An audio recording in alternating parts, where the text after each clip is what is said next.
Doon, sa kabila. Doon pa sa kabila, kunin mo na yung mga kanin. Mga kanin. Gutom ang mga chicken manok.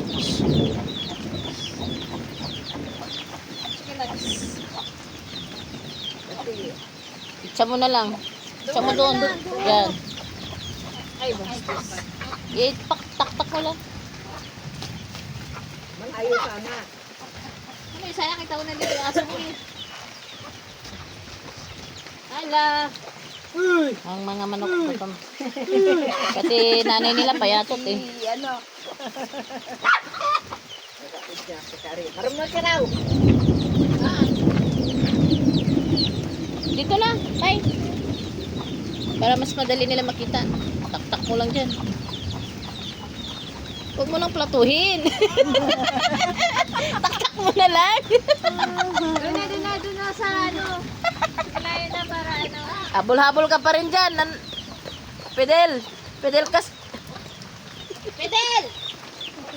Ikaw pilantod ka na nga.